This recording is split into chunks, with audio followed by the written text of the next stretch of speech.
I spent 6 months reading Joe Dispenza, highlighting, taking notes, making plans, and every single time I was 3 days from something real, I stopped. Not because I failed, not because I gave up. Something just activated.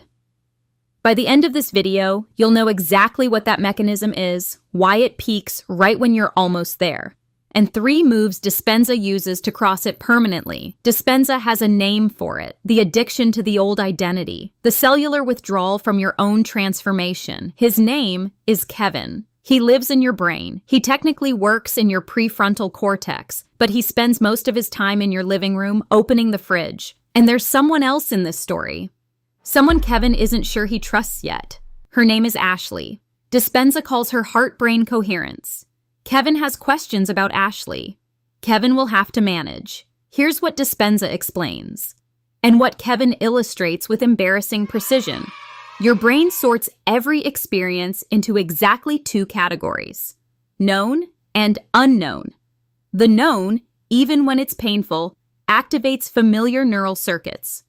The same hormones, the same chemical reactions. A familiar score, even a sad one, is more reassuring than an unknown score, even a magnificent one. It's absurd. It's human. It's Kevin. Dispenza goes further.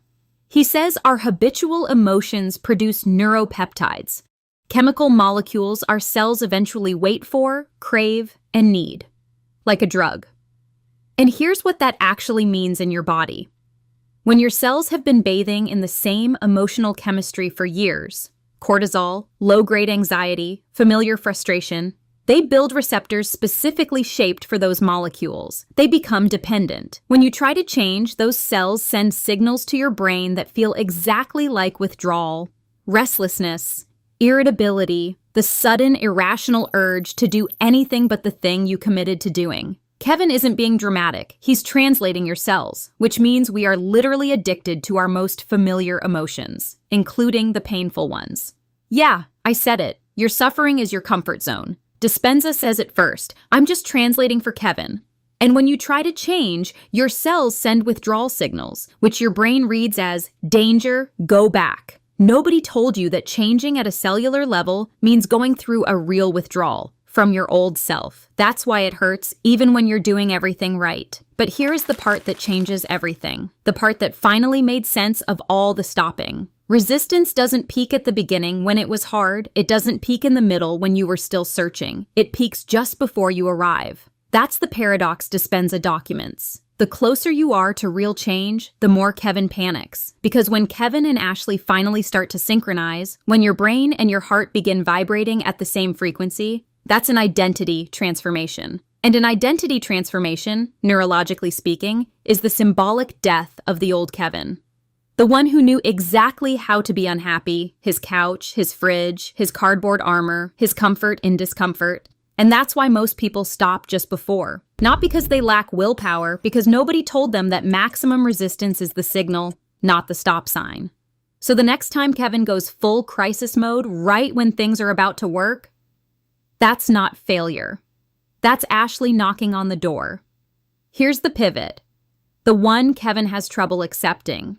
Resistance is not your enemy, it's your compass. Stephen Pressfield, who devoted his life to studying creative resistance, says it's strictly proportional to the importance of what you're doing. Translation for Kevin. The more you panic, the more it matters. The more you want to open the fridge, the closer you are to something real. The more Kevin resists, the closer Ashley is. So how does Dispenza cross it?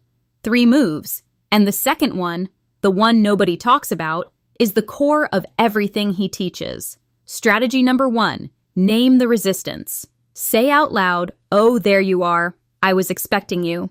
Naming a resistance activates the prefrontal cortex, the rational brain, and partially deactivates the amygdala, the panic engine. Kevin calms down, a little, just a little, but neurologically, a little rewires.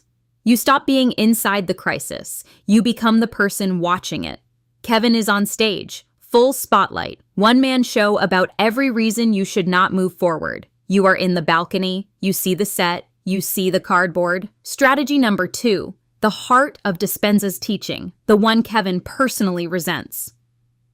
Most of us wait for life to change before we allow ourselves to feel different. Dispenza says that's backwards. You generate the inner state first. Then life responds to that state.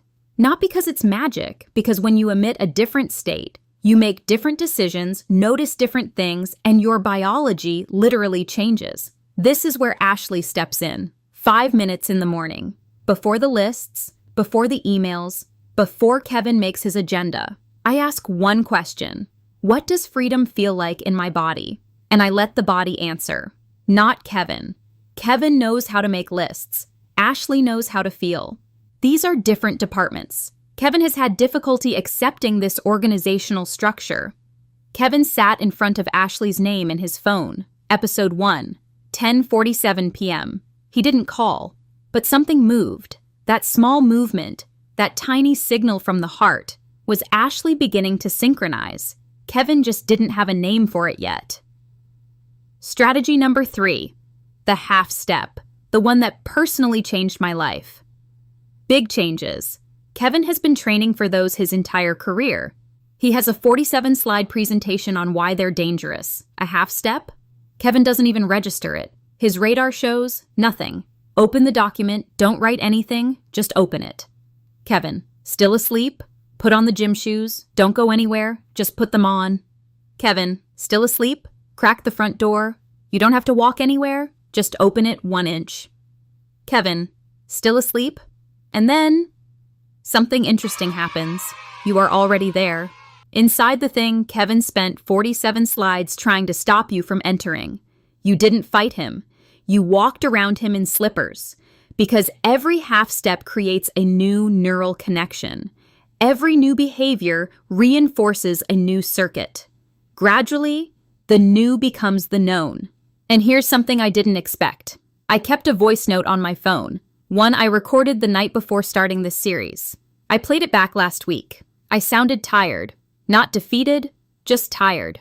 The kind of tired that comes from carrying the same weight for a long time. And the strangest thing happened. I didn't recognize the person speaking. Not because I've changed dramatically, but because something underneath had shifted, quietly, without announcement, without Kevin noticing until it was already done. And Kevin stops panicking. Well, almost. We started this series with Kevin on a couch, alone. 10:47 p.m. Thumb over Ashley's name. He didn't know he was about to change. He just survived the night, which was already a lot. Since then, he learned resistance is a compass, that Ashley is already inside him, that the half-step rewires as surely as any grand spectacular decision. Kevin isn't healed. He still opens the fridge sometimes. He occasionally looks for the cardboard armor, but something changed, neurologically, chemically. Really, if this named something you couldn't say, share it, for someone who's still just before. Stay deep, stay funny, and when Kevin panics next time, give him a nod. He's been trying to save you his whole life. He just didn't know the danger was never out there. Ciao.